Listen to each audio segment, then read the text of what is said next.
like they're up. Yeah. And Chocolate Myers spoke up and said, yeah, you're in a whole new zip code when you come up here. Oh, gosh, yeah.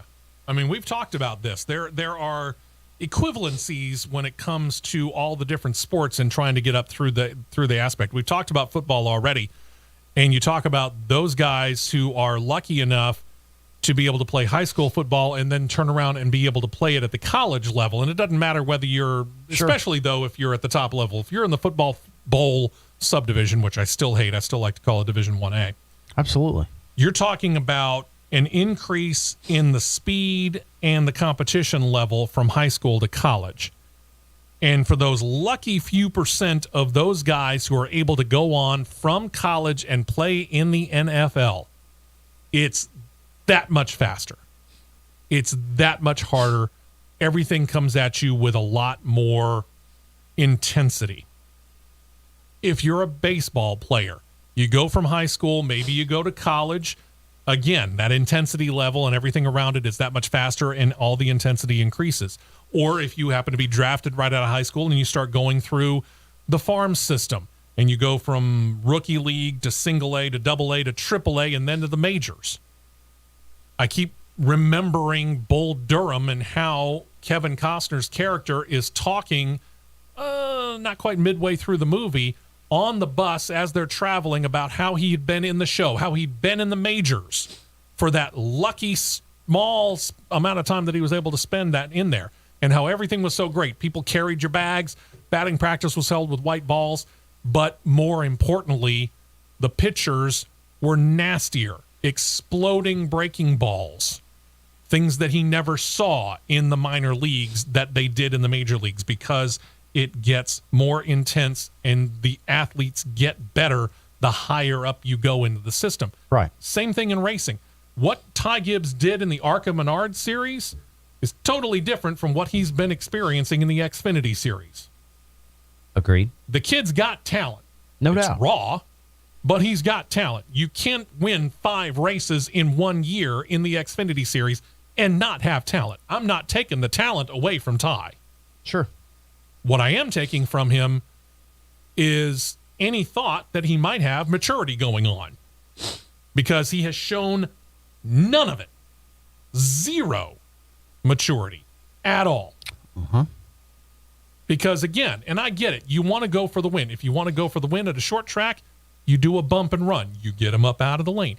You don't smack him into the wall.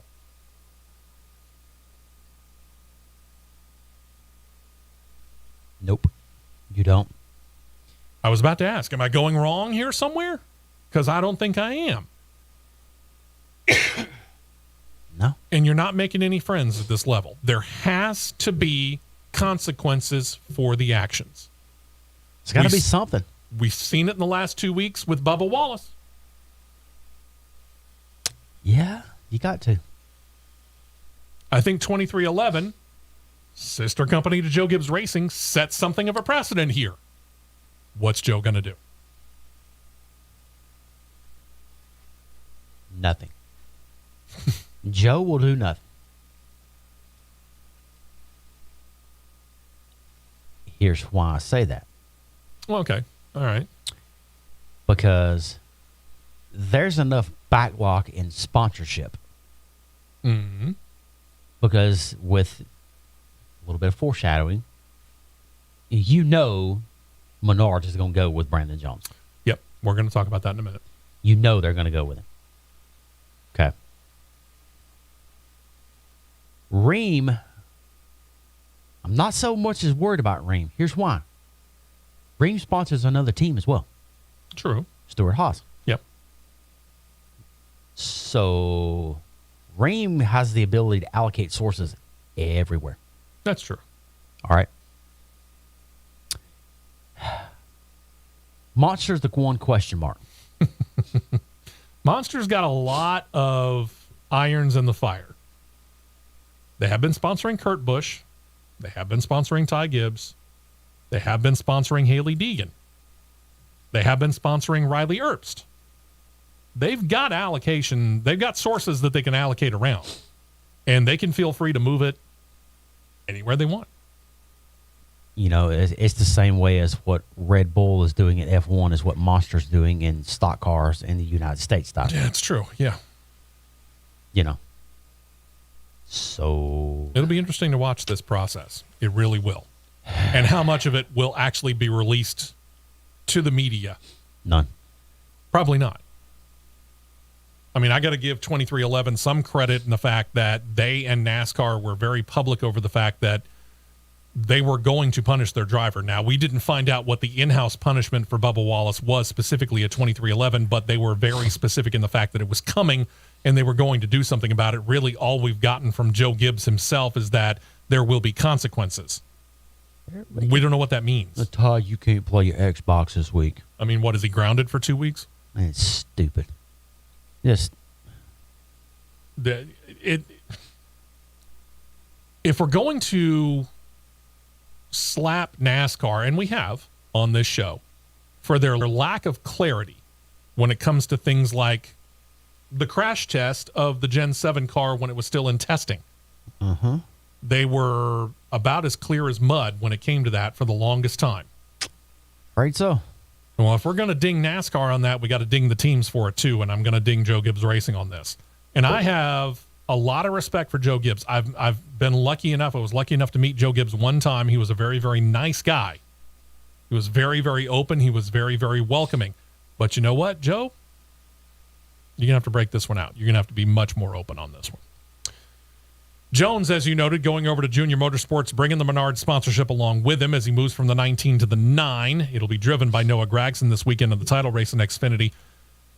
But next year, when it's the 9 and Jones, it'll be a lot of Menard's sponsorship, continuing a partnership that dates back to Jones's first Xfinity Series start back in 2015.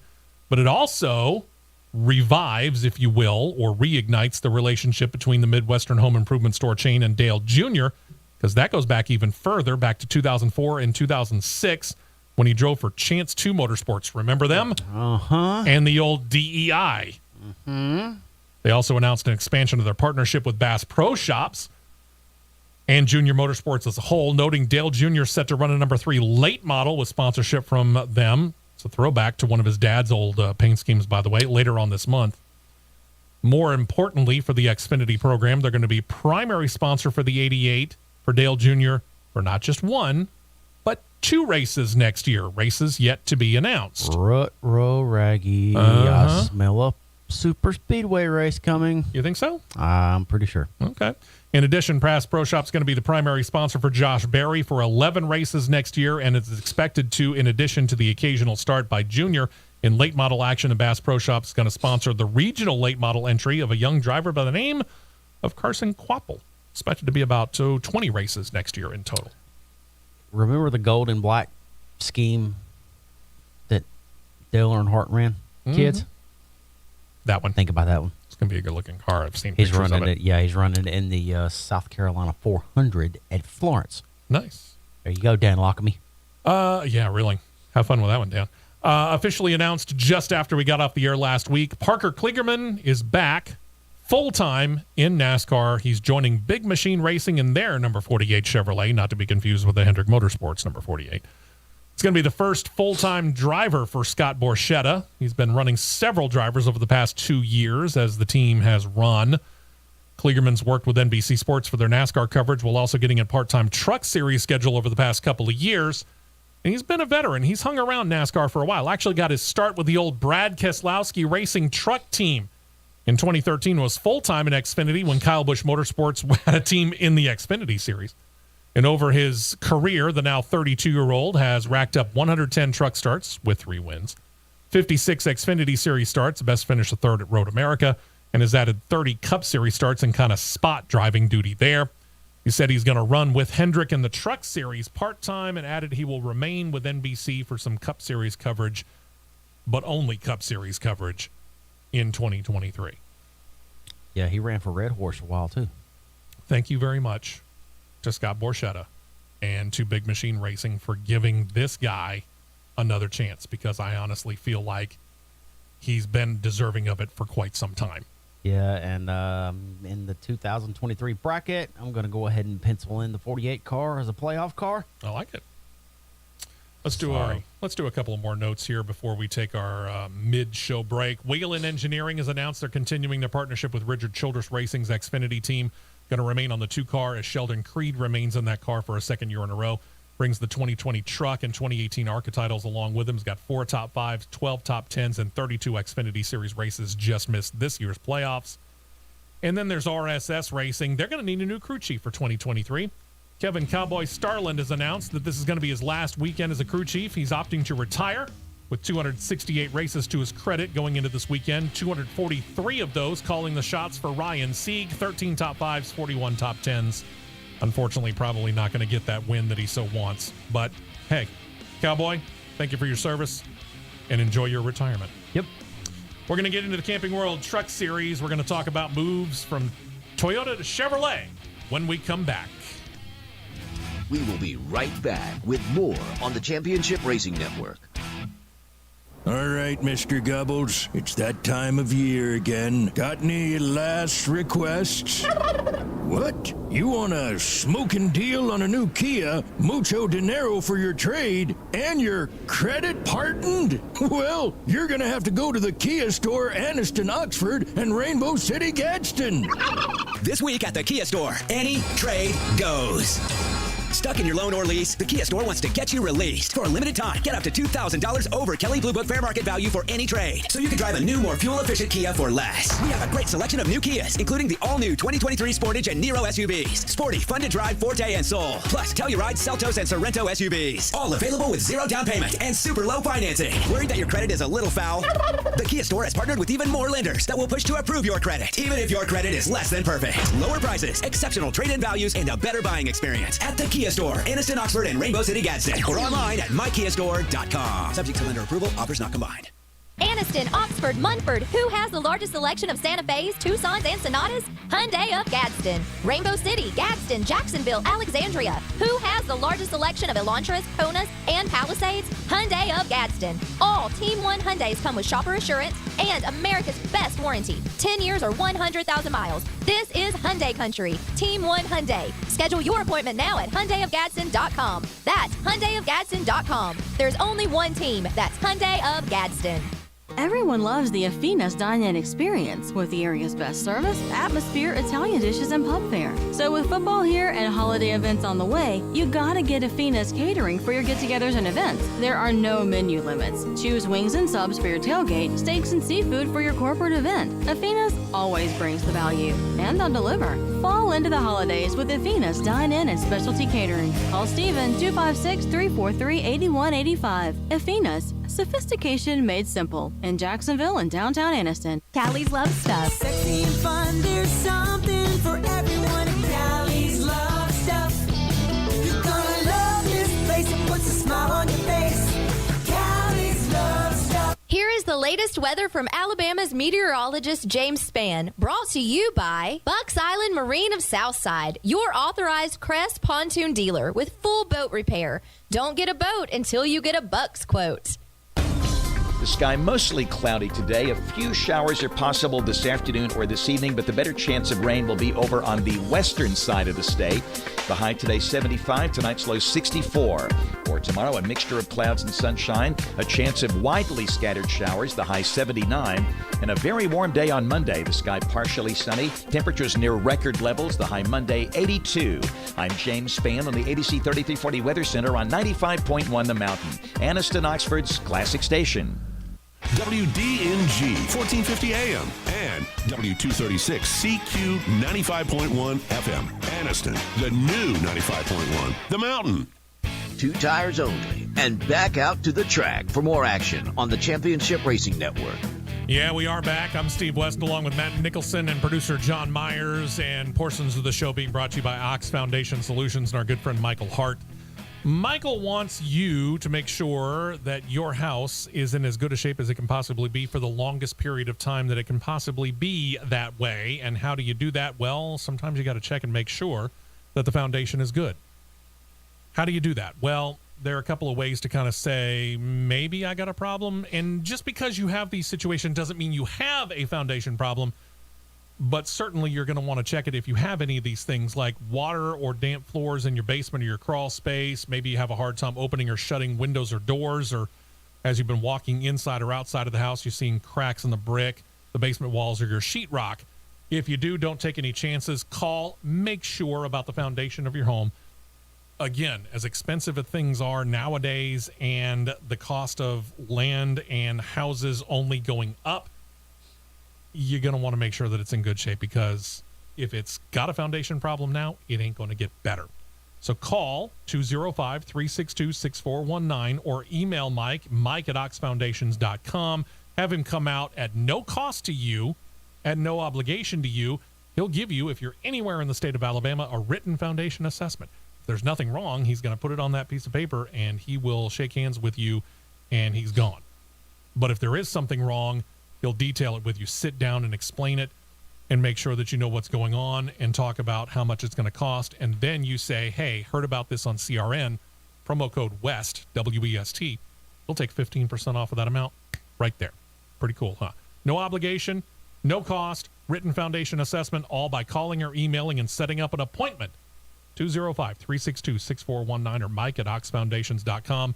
Don't forget that promo code WEST just in case you got a problem for 15% off of that repair.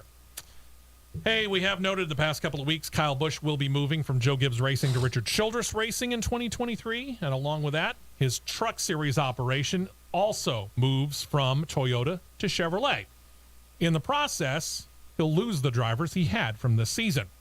So the question became, who's going to drive for him in 2023? Brace yourself, people. Brace yourself for this one. It's not a 4-truck team yet. It's not a 3-truck. Technically, no. It's a 2.5 truck? 2.25. Okay, I'll go with that. The 4-truck remains Chase Purdy behind the wheel. Remember, he's leaving Hattori Racing Enterprises after last night, so he's done. Jack Wood is going to get the majority of the races in the 51, but notice I said majority because that's technically a part-time role. The boss, Kyle, will be one of a couple of other drivers there. He's going to get in his 5 Truck Series races that he's allowed and has said that he plans to put some Cup and Xfinity Series drivers in that truck as well. He has let it slip that a gentleman that holds 7 cups, and it's not Richard Petty, might be getting in the 51 this year. Interesting to note. It is expected that at some point in time he might get up to 4 trucks. So as for the other 2, well, we don't know. Drivers and numbers have not been announced as yet, other than the 51 and the 4. Busch did note that there will be a cooperative effort, though, between KBM and Rev Racing. In the number 2 Silverado for Rev Racing as the owner, Nick Sanchez, with sponsorship from Gainbridge Insurance. Rev, again, the owner of the truck. KBM is a technical partner on that truck, which is why we said 2.25. Ladies and gentlemen of the CRN congregation, there is your number 18 truck right there, rebranded with a number 2 and Pretty a Chevrolet nose and tail on it. There you go. And that leaves 1 truck. Full-time. Solid driver. At some point in time, he'll get this filled out. I know it. At some point in time, he'll have this filled out. Yeah, I mean, it's not a bad. I mean, this is a big move. You lost your entire roster of drivers. I don't think it's a bad thing to start off with a couple of trucks and build yourself up. You cannot, at 9:08 a.m. on November the 5th, 2022, you cannot tell me that there will not be some of the boys from College Racing step over and drive the 51 at least one race. Absolutely. Absolutely. Would not surprise me at all. Austin Dillon? No. You don't think so? No. Just asking. Nope. All right. Soapbox set up. T set up. Big Bertha driver set up. Here we go. Hailing from Oxford, Alabama to the number 1 tee box. Here I come. All right. Let's set this up here real quick. First of all, NASCAR President Steve Phelps, along with Steve O'Donnell, the sport's chief operating officer, held a State of the Sport press conference Friday at Phoenix, discussed several issues, notably safety of the next-gen car for the Cup Series, told media that, quote, there was more testing done for this car than at any time in our history, on-track simulation, you name it. He also noted the tweaks made to the rear of the car after the William Byron accident. We talked about that last week. They took off 2 bars effectively, and it gave a whole lot more flex. Some of the other things that were talked about during the speech included talking about penalties for drivers for doing things on the track that seem over the line. In other words, the Bubba Wallace rule. Pretty much. Maybe we could now call that the Bubba Wallace / Ty Gibbs rule? Pretty much. Okay. Calls about caution, specifically whether they're too quick on the trigger. Hint, they are. Development of a potential hybrid racer. There's still talk about that. More talk about street courses coming. We talked about how the fact that maybe New York, maybe Los Angeles might be on the docket if they can make it work. Per Steve Phelps' words, and I'll just take the practice swings here on this one. Per Steve Phelps' words, the phones are ringing off the hook in regards to street courses. Which cities? Yeah, I would be curious. I mean, if the phones are ringing off the hook, name some cities. Let's put it out there. Yeah, put it out there. Is it Miami? Which I doubt. Is it New York? Is it New York? Which I doubt. Is it L.A.? Doubtful. You got essentially 2 tracks in the L.A. market. Why do you want to go 3? Yeah, really. San Francisco? Doubt it. You got Sonoma. It's not Birmingham. Sure ain't Birmingham. You got Barber and Talladega. Nashville? No, you essentially have not 1, not 2, but 3 tracks in Nashville. Yeah. If you count the street course. And I'm not really sure that they would run that street course. Doubtful. Hope that would be gold, though. Would you go to, say, Washington, D.C.? Well, you couldn't go in front of the White House. Man, the Secret Service would have a fit. Let's put Pit Row and the paddocks in front of the White House. I like your thinking. Let's do that. Yeah, we'll just... Anyway. Yeah. Okay. Anyway, and then there's the one that is really going to set up... We're done with the practice swings, by the way. Apparently, not 1, not 2, but 3 different reporters decided that they needed to take this from the racing aspect to the race aspect and talk about diversity almost right off the bat. Yeah.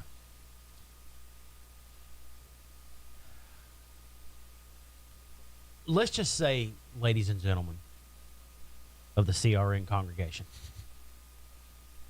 I was losing my mind in my truck yesterday listening to see a Sirius XM in this State of the Sport address. I was losing my mind because it wasn't about it majority. It wasn't about future. It wasn't majority about future targets of the sport, whether it be going back to historical markets, going to new markets, the aggressiveness of the revolving door of the schedule being diversified every year. It wasn't majority about the hybrid racer with electrification / hydrogen that was used yesterday. And I'm going, huh? I don't have a problem with the hydrogen idea. Okay. Doesn't bother me. It wasn't about majority of the calls being made on the track, whether it be, oh, there's a paint chip on the track. Caution! About the diversity aspect. I have a problem with that. A big, huge problem. Here's why. Because the 3 individuals that brought up issues with diversity and about diversification of the entire sport. And I'm going to call them out. Jerry Jordan, Jenna Fry, Lee Spencer, and I'm just for fun going to throw Jim Utter in. These 4 in particular,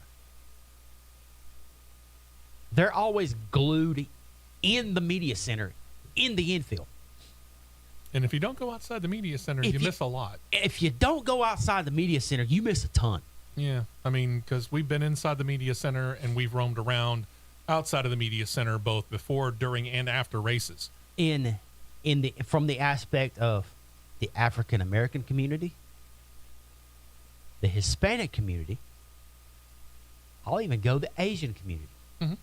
And even with the LGBTQ, how many ever letters it's on it, however they say, let's just say that for the general balled up gist of it. Let's call it that. For the alphabet community. That community.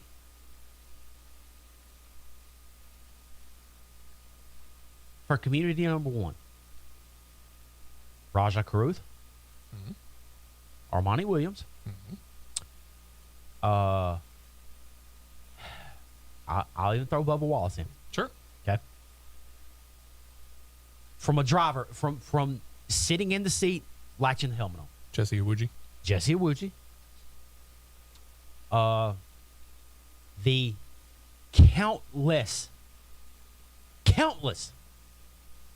and I would dare say there is an average of 3 per team on pit road race day crew.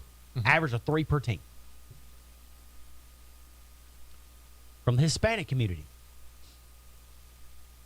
the Daniel Suarez. He's the obvious one. That's the obvious one.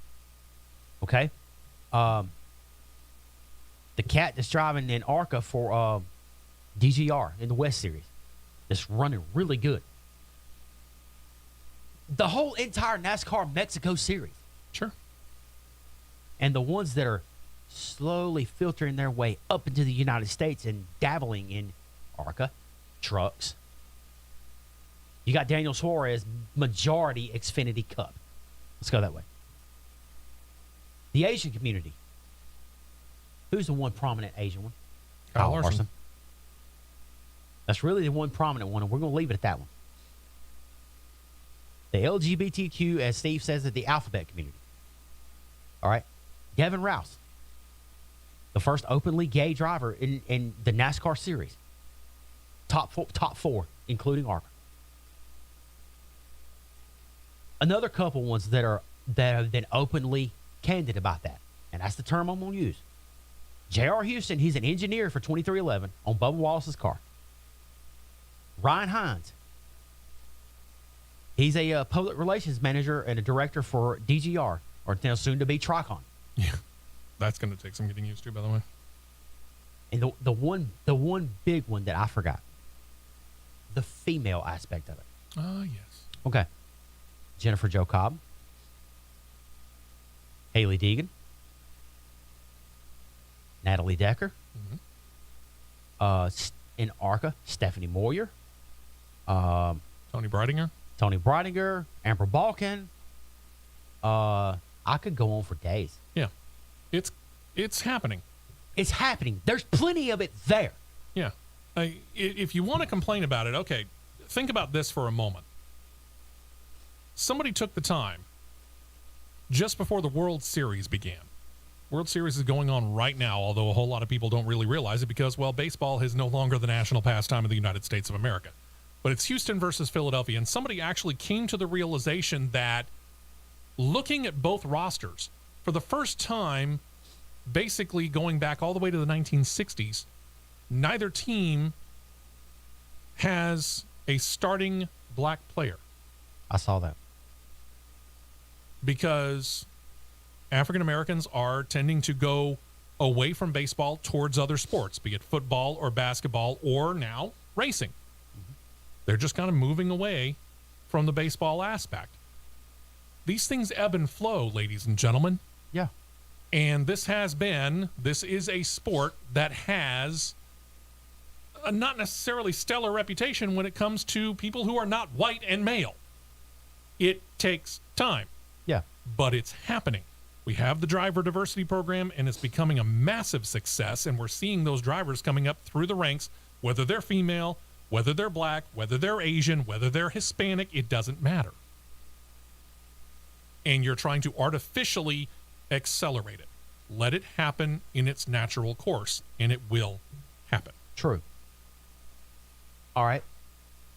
About the welcoming aspect of it. The last I checked, and I'm pretty sure our comrades at Talladega, Brian Crichton, Russell Branham, Jenna Pritchard, and all the other ones will verify that there's no words on a ticket that limits who can come to a race and who can't. When that gate opens, anybody can walk through it. And if you people would get out of the media centers and walk these concourses of these respective speedways, and I'm going to even go through the list before we go to break here. Me and this guy right here have been on the respective concourses of these tracks that goes as follows. Talladega Superspeedway, Daytona International Speedway, Darlington Raceway, Richmond Raceway, Homestead Miami Speedway, Atlanta Motor Speedway, Charlotte Motor Speedway, Nashville Superspeedway. Mm-hmm. I'm going to even say Nashville Fairgrounds. Yep. Barber Motorsports Park. Mm-hmm. That's the ones we've been on alone, together as a team. I've been on the grounds of Bristol Motor Speedway. I've been on the grounds of Memphis Motorsports Park. Oh, I forgot Five Flag Speedway too. And Texas Motor Speedway. Just trying to remember, there might be one other one. He's been to Indianapolis Motor Been to Speedway Indianapolis? for a race event. I haven't yet. Yeah. And you want to know what we've all seen? A wide variety of people. It's wider than I've ever seen. Get out. Now, back in the 90s, yeah, it was limited. Sure. But now it's wider than I've ever seen. Get out and observe, Yeah. and you will see that. Get out of the media center, boys and girls. You might find that you might just be surprised at the amount of people that are out there in the diversity world. Thank you. NHRA and Indycar coming up next, and a lot of Formula One, too. Can we get to it all? We'll see. It's CRN. We will be right back with more on the Championship Racing Network. Oxford Lumber is your steel power equipment headquarters with a gold certified mechanic on staff. We crank it.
the In-N-Out Burger race strip.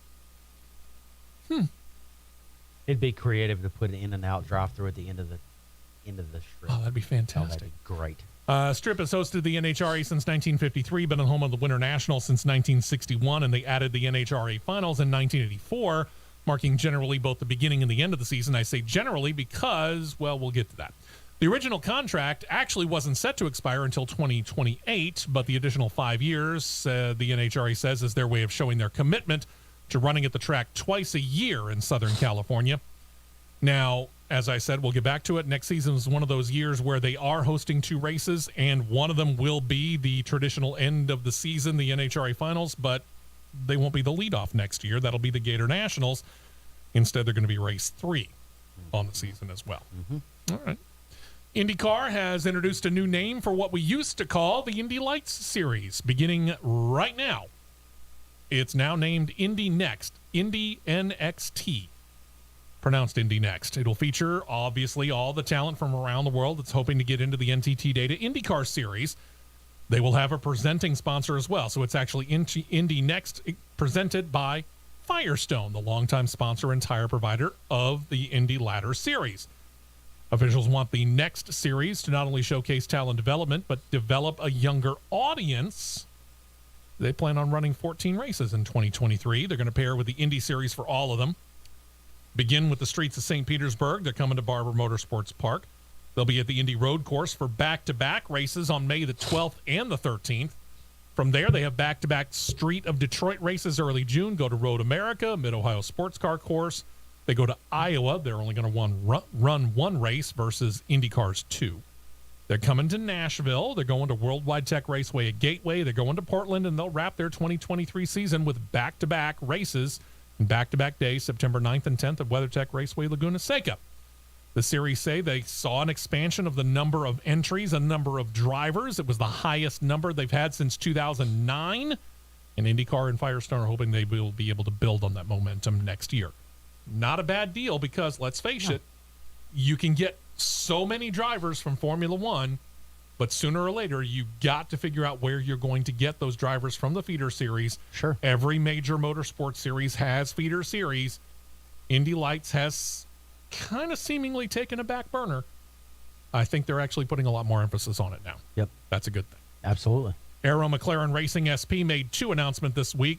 Surprisingly enough, they still haven't signed any one of us, but I think we're about the only ones they haven't. First off, they have taken series title sponsor NTT, and they're moving their car sponsorship to Aero McLaren Racing SP for 2023. They're going to be sponsoring Felix Rosenquist on the number 6 on a multi-year deal. There's another layer to that. We'll get back to it. In addition, Tony Kanaan is indeed set to drive for the team in the 2023 Indy 500 with NTT Data sponsoring his entry as well. The number of that car will be announced later. I say that there's more to the sponsorship deal. It's the NTT Data car sponsorship that had been with Chip Ganassi Racing in the number 10 ride for Alex Palou. Ganassi stated that despite the loss of NTT, yes, it's a hit. They do have a roster of sponsors aligned with the 2021 IndyCar champion, so the 10 cars not in jeopardy. It will compete full-time in 2023. The aspect of this that kind of makes it a little bit of a deeper move, and I think it's foreshadowing something here. Palou, you might remember, was attempting to move from Chip Ganassi to Aero McLaren Racing SP, and they actually had gone to court over this, but they ended up coming to terms on a 1-year deal to remain with Chip Ganassi. I'm getting a funny feeling that that move by NTT was kind of preemptive, and when Palou moves to Aero McLaren Racing SP in 2024, foreshadowing, they'll be reunited. Yep. Sorry, Felix, you'll be out of a ride. Unless you do fantastically this coming year, and basically you're going to force their hand into giving you another car. Maybe. Over to Rahal Letterman Lanigan Racing. They're a 3-car team officially, but they've now announced plans to enter a 4th car for the 2023 Indy 500. The 3 full-time rides, Graham Rahal, I know, no shock there, Christian Lundgaard, and Jack Harvey. And for the first time in the 30-year history of the team, they're set to field 4 rides in 1 race. Thing is, according to co-owner Bobby Rahal, the driver of the car for the 4th entry in the Indy 500 is as of now unknown. Said he's still going through a list of drivers to decide on who he's going to go with, and despite not saying so, he did say that they do have a sponsor for said team, And at the same time, showed a pretty cool drone footage of their new headquarters, which is still under construction, but just about ready to open up. Yeah, I actually passed by where the construction site is up in Zionsville in September. It's going to be pretty. Very nice place. Sharp place. Sharp place and big. A lot of meeting room, a lot of garage area. They're going to be ready. They have no problem with the infrastructure for 4 cars. No. Another Indy 500 hopeful entry is coming from Maserati Autosport. Who? Yeah, they've actually got one Indy 500 start to their credit, the 100th running of the race back in 2016 when they paired with what is now Aero McLaren Racing SP. Back then, we just called it Schmidt-Peterson Motorsports. And they fielded that car. This time they have the car. They are seeking some fan investment for the 2023 Tri, which they have nicknamed the Spirit of Speedway, named so for the Indianapolis suburb that the famed track is actually located in. Will Maserati, who is the team owner, hopes that the car will become fully fan-funded. For a suggested investment of $10,000, I need a post-dated check. Fan would get 1% share of ownership, and therefore 1% of any prize money the car might be allocated. He also says that he is seeking corporate sponsorship for the entry as well. If you're interested, look up spiritofspeedway.com. They don't have the driver. That's available. But Maserati said he's considering several possibilities. I will gladly go through the rookie orientation program for the Indy 500. One. Bet you will. 2, if one of us are fortunate enough to hit this $1 bazillion